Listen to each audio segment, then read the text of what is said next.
Welcome to our online September training. A quick review of the medications we carry on our trucks. Uh, we'll have the rest of our training at our normal training night, where everyone will practice drawing up and administering all these medications. We'll go through each medication real quick, hit on a few things like our indications, contraindications, dosages, side effects to look out for. I'm going to post the presentation as well so everyone can review it and be ready to go for our in-person night. So I'll start with oxygen. For oxygen, our basic medications, our dosages, we can give 2, 4, even 6 liters per minute by nasal cannula, 10 to 15 via non-rebreather. We're looking at difficulty breathing, pulse oxes that are low, so below 92, 91%. And if you're looking at respirations below or above 24, protocols say to then be administering oxygen. Just remember about CO2 drive in terms of breathing, and just to be careful about utilizing too much O2. I know there's differing opinions on that. Just keep using pulse ox, monitor your respirations, and make sure that everything is working okay in terms of your respiratory drive for your patient. Think about your end tidal measuring here as well. You can utilize that end tidal either using the end tidal cannula, or you can also have the end tidal cannula underneath your non-rebreather to watch that CO2 and see how much CO2 your patient's blowing off and looking at that respiratory drive that way.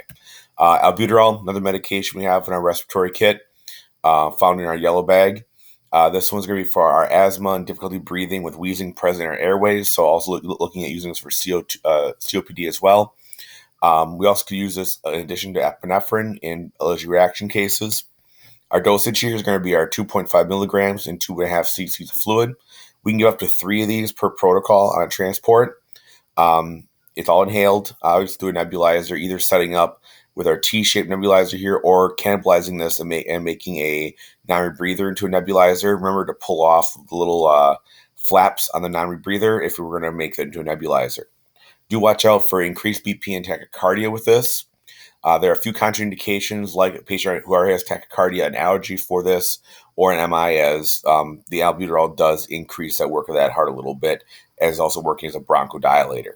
Make sure you're monitoring your breathing, rechecking those lung sounds, and also have that patient on the cardiac monitor due to those cardiac side effects. Along with albuterol, we can give our Atrovent. A lot of times it's given as our dual neb along with our albuterol. We can give up to 2 of these now per protocol, giving 0.5 milligrams to 2.5 cc's of saline. A couple of things I want to be careful of with this. And this is the same thing again with our albuterol, looking at asthma, bronchitis, emphysema, COPD, wheezing in the lungs. That's where we're looking in the airway. That's where we're looking at giving this medication. A couple of contraindications we found here: allergy, obviously, if they're allergic to that medication. I guess an atropine allergy, also soybean and peanut allergies, due to how the medication is made, can also trigger those allergies on people. So just be careful of that. Also, I read that you don't want to get the stuff in your eyes; it will mess your eyes up, I guess, if you accidentally get in there. So just be careful when setting up your neb that way. We see once again with the albuterol, giving our nebulizer, either our T nebulizer or our cannibalized non-rebreather nebulizer here. We're going to see this, many of the same kind of symptoms you see with albuterol: nervousness, maybe a little headache and tachycardia. Also, you're seeing some muscle cramps and tremors with this too. And remember, you can do this twice now. I have once written the sheet, but we can give this twice. Make sure you have your patient on a cardiac monitor, checking those lung sounds again, and reassessing where our lung sounds are coming in. For our ASA, our aspirin, looking at chest pain, heart attack symptoms for this. This can be your antiplatelet, whereas you're helping those platelets slippery and try to maybe stop a bigger clot or bigger blockage in those arteries. Remember, if a patient has an allergy to aspirin or bleeding ulcers, we should not be using this. Also, pregnancy in the 3rd trimester, or if you're under 12, there's a danger risk with stroke and intracranial bleed. So if you have any chance of head trauma or stroke, not something you want to be given here either. 324 milligrams, so 4 over 81 milligram tablets, and make sure they chew these, right? It's oral, but there's chew that way. You're also getting some buccal absorption as well in there. You're going to see patients have a little upset stomach. This or it tastes pretty bad. Also, be careful with ulcers and those kind of things for patients that way, and make sure you're doing a normal cardiac monitoring. Once again, with the other meds in our yellow med bags in the truck or in the trauma kit. RO glucose, you can see it right here, the little Transcend glucose gel packets we carry. looking at our patients to use this who have blood glucose under 70 or are hypoglycemia patients, but they have to be alert oriented and able to control their own airways. So if they're unconscious, don't be trying to put this in their mouth. That's a really bad idea. We're doing 15 grams of this. We can do this one more time if need be. Might get a little confusion, some lightheadedness and sweating with taking this. It does taste pretty terrible. So I've been told. And make sure you're rechecking that blood glucose within 5 to 15 minutes to see how quick the absorption is taking place. Our glucagon is going to be if our patient has our blood sugar below 70, but they're unconscious or they're having too many hypoglycemic effects to be able to control their own airway. So you see our setup here with our little red kit. You take the syringe that's in there, inject it into the little vial of powder, roll between your hands till it looks kind of like this. Then we can draw it up in one of our 3 CDC safety syringes and get it all set to go for an IM injection. Contraindication where it might not work is like anyone with liver disease or very low body fat, as it releases stored fats and sugars from the liver. And so if that person is not really healthy or has that liver problem, you may not have this work otherwise. We are looking at IM route here, typically the deltoid, your nausea, vomiting, maybe some low BP as a side effect to it. Make sure you're monitoring the blood sugar, as this may only be a short-term increase. For our AEMTs, you can then maybe get a line-in of D10, or maybe for our regular EMTs, we can also look at getting, if they're now awake enough to protect their airway, you can maybe use a little oral glucose to keep that sugar up at that point. And we have one of these in each of the yellow med bags, the one med bag on the truck, and the other one in our trauma kit.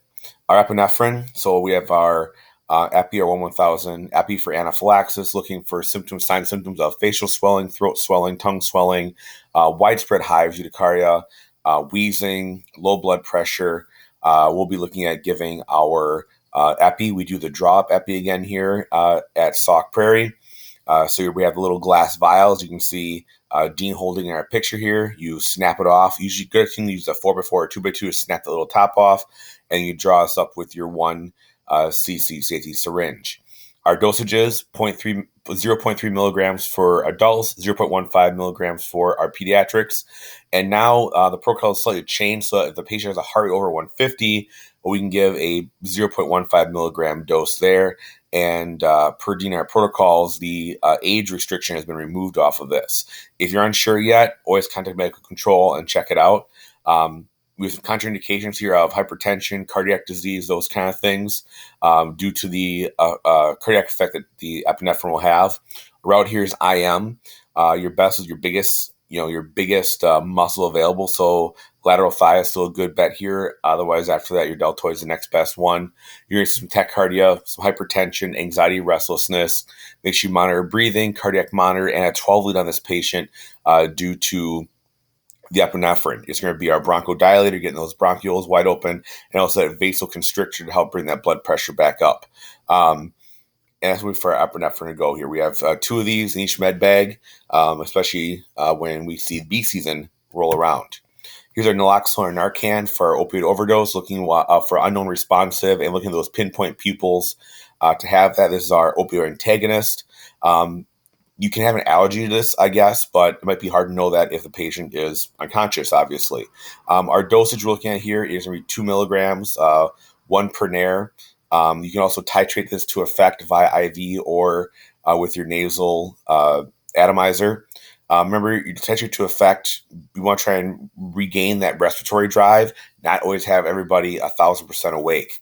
So we can do the nasal, which you kind of see here being demonstrated with the atomizer attached to a syringe. We have the 2-part, you pop the little caps off and connect them.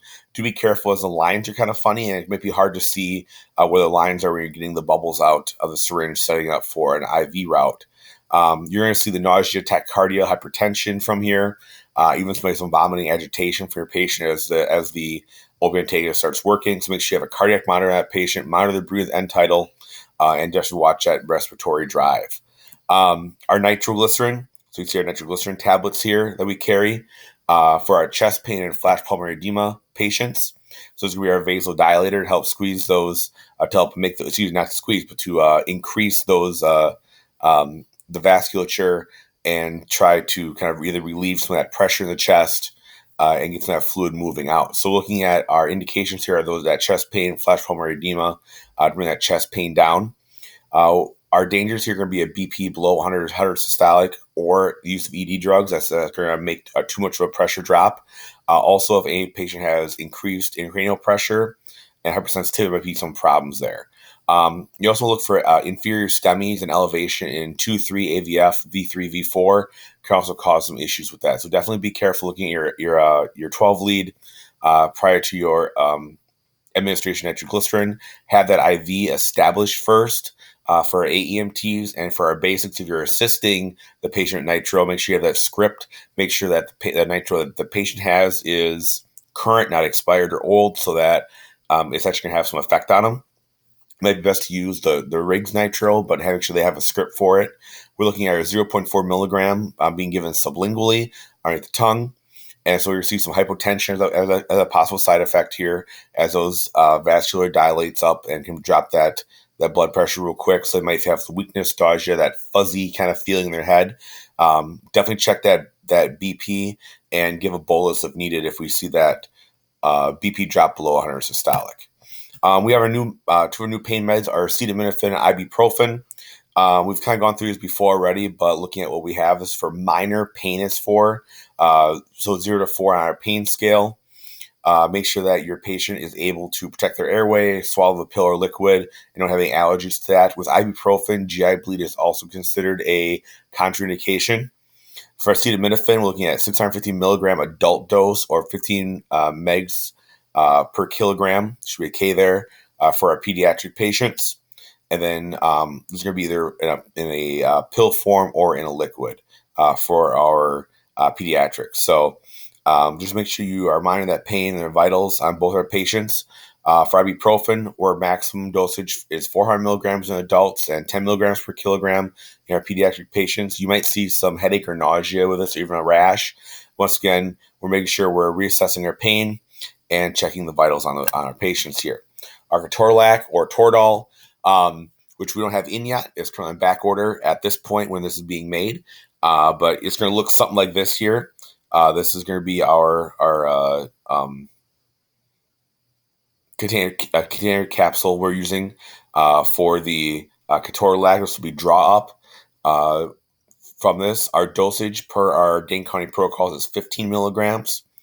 Make sure the patient doesn't have any allergies to any NSAIDs at all. Also, pregnancy or possible pregnancy is a no-go when it comes to this medication. Also, ulcers and GI bleeds. Per our healthcare officer, consider age and renal disease. Patients with renal disease also shouldn't have this. So over 65, they're told to kind of look and see what's going on with that patient prior to giving this. We'll get moderate pain of a 4 or higher on our 10-point scale. Per Dr. Warbus, it should take effect pretty immediately within 10 minutes and have maximum effect a little bit after that. Patient might get a little sleepy, might get some GI pain, some hypertension. Also may develop some tinnitus from ringing in the ears. Once again, making sure we're reassessing that pain, monitoring our vitals as we go forward. Here's our nitrous oxide. We've been using this for a little while now already for isolated pain to an extremity. We're not really sure how it works. Did a lot of research on this, and literally they say it just does. So remember how we hook this up? We hook our oxygen tank up to our one line here, and the other line is then run from the Natronox kit here to the patient. This is self-administered inhaled dosage, so patient kind of takes in as much as they need. You might have a little altered level to this, a little dizziness, no nausea. Make sure you're reassessing that pain. Now, there's a lot of contraindications for this. Things like head injuries, chest injuries, any history of blebs or pneumothorax, altered level of consciousness so they can't administer it to themselves, or any kind of bowel obstruction in pregnancy. So really remember your contraindications for this. It works really great when it does, especially when you're thinking about traumas up at Devil's Head or those kind of accidents like that. For femurs and broken other broken limbs. So just kind of think of those considerations when giving nitrous oxide. For advanced EMTs, again, we have our normal saline, looking at indications for hypotension. It's in our protocols for trauma, cardiac, strokes, overdoses. Remember looking at things like hypertension, pulmonary edema, increased intracranial pressure for how much fluid you're putting into a patient. that if a patient's already overloaded with fluid, we're not adding more fluid to that patient. So just make sure you're looking at titrate to effect when it comes to our dosage, that way not having an issue of fluid overload. Our D10 or 10% dextrose for our hypoglycemia patients. Our protocols say a bolus of 125 milligrams, and then titrating to effect after that. You might see some issues with hyperglycemia off it as that quick-acting sugar takes effect. Also, things with like CHF and pulmonary edema could also occur. Make sure make sure that you're not giving this anybody any kind of hyperglycemia or delirium tremens. So any kind of who's coming off of alcohol, that kind of stuff. Any kind of hemorrhage in the cranial or spinal hemorrhages, CHF, or it's a corn allergy as well, because this is made from corn sugar, or like almost like a corn syrup. So I guess it could also it's somewhere made that way, so it could have some problems that way as well. The last one, medications are lactated ringers for advanced or ringers lactate. I've seen it written both ways. For our burn injuries, has different things to help replenish the body. We're giving 500 milliliters over 1 hour through our IV. You may still see a little reaction to site, but it's going to help those electrolytes bring things back. There is an allergist, so just do make sure you ask for that part. I'll have this posted for you guys again, as I said, to go over and double check things, and we'll have our in-person night later on.